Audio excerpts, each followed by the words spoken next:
Hello बच्चा party. आज की वीडियो आपके लिए बहुत ही इंटरेस्टिंग और यूज़फुल होने वाली है, तो इसको एंड तक ज़रूर देखना। आखिर इस बार इतनी गर्मी हो क्यों रही है, साइंस का सच जो स्कूल में भी इतना सिंपल नहीं समझाया जाता, आज इस वीडियो से हम समझेंगे। आपको भी लग रहा होगा इस बार गर्मी कुछ ज़्यादा ही डेंजरस हो गई है। पहले 35 डिग्री सेल्सियस पे लोग बोलते थे भाई पंखा फुल चला दो। अब 44 डिग्री सेल्सियस पे लोग बोलते हैं आज तो हवा चल रही है, थोड़ा ठीक मौसम है।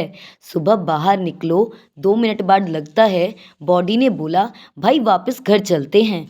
पर रुकिए, क्या सिर्फ हमें लग रहा है ऐसा, या सच में धरती पे कुछ चेंज हो रहा है?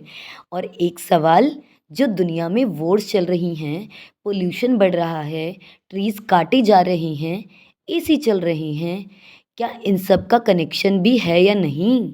आज सिंपल लैंग्वेज में साइंस समझेंगे, बिल्कुल डेली लाइफ एग्जांपल्स के साथ। एक छोटा सा एक्सपेरिमेंट सोचो, गर्मी में बाइक धूप में खड़ी कर दो, 1 घंटे बाद सीट टच करके देखो क्या होता है। लगता है बाइक नहीं, तवे पे ही हाथ रख दिया। पर बाइक गर्म होती क्यों है?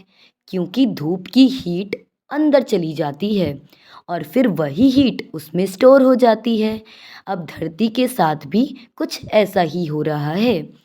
सन से हीट अर्थ पे आती है, अर्थ उस हीट का कुछ पार्ट यूज़ करती है और काफ़ी हीट वापस स्पेस में भेज देती है। सिस्टम परफेक्ट चल रहा था, फिर ह्यूमंस आए, इंसान। फैक्ट्रीज, पोल्यूशन, गाड़ियों का धुआं, जंगल कम, बिल्डिंग ज़्यादा, और धीरे धीरे हवा में कुछ गैसेस बढ़ने लगी। ये गैसेस क्या करती हैं? सोचो, आप गर्मी में कंबल ओढ़ लो, बॉडी की हीट बाहर निकलने में दिक्कत होगी ना? बस अर्थ के साथ भी ऐसा ही हो रहा है, हीट बाहर निकलने में प्रॉब्लम हो रही है। रिजल्ट, धरती धीरे धीरे और गर्म होती जा रही है। एक और चीज़ नोटिस करी क्या आपने? पहले रात को ठंडक मिल जाती थी, अब रात को भी ऐसे लगता है कि इतनी ज़्यादा गर्मी हो रही है। पंखा हवा नहीं, इमोशंस दे रहा है कि मुझे भी बख्श दो।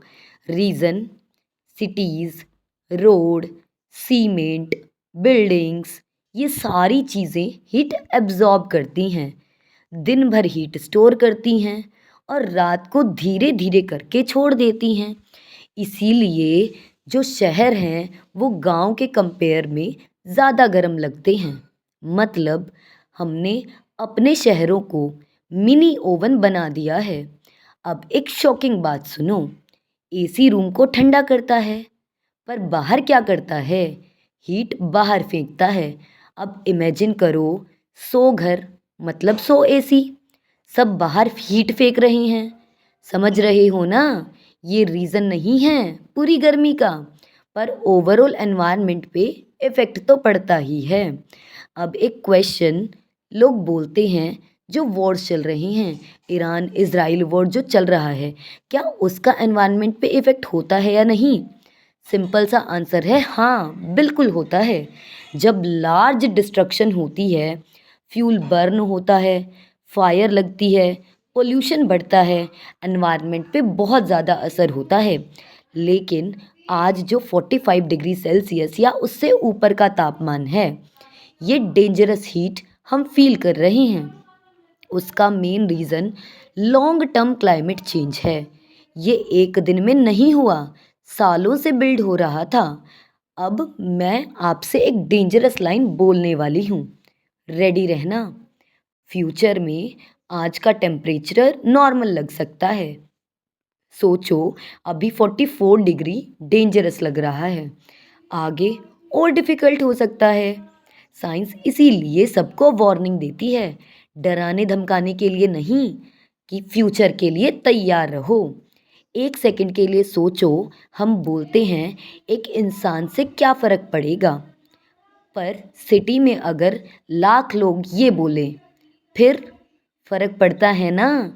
पेड़ लगाना, इलेक्ट्रिसिटी वेस्ट कम करना, ये सुपर हीरो का काम नहीं, नॉर्मल इंसान का काम है। अब कोई सुपर हीरो तो आएगा नहीं ये सब करने, हमें ही करना पड़ेगा। अगली बार जब आप बोलो यार इस बार गर्मी कुछ ज़्यादा ही है, तो याद रखना ये सिर्फ फीलिंग नहीं, साइंस भी बोल रही है। धरती चेंज हो रही है। और एक लाइन याद रखना, नेचर बिल भेजने में लेट करती है, लेकिन बिल भेजना कभी नहीं भूलती। कमेंट में लिखो आपके सिटी में और विलेज में भी अभी कितना टेम्परेचर चल रहा है और तुम्हें गर्मी लग रही है या नहीं लग रही। और अगर वीडियो यूज़फुल लगे तो शेयर करना, क्योंकि साइंस सिर्फ बुक्स में नहीं, हमारी डेली लाइफ में चल रही है। तो इसीलिए ऐसी ही वीडियोस के लिए साइंस विद कोमल को सब्सक्राइब करना ना भूलें और वीडियो को लाइक शेयर कमेंट करें, ताकि सभी को रियल रीज़न पता चले कि इतनी ज़्यादा गर्मी हो क्यों रही है। Thanks for watching.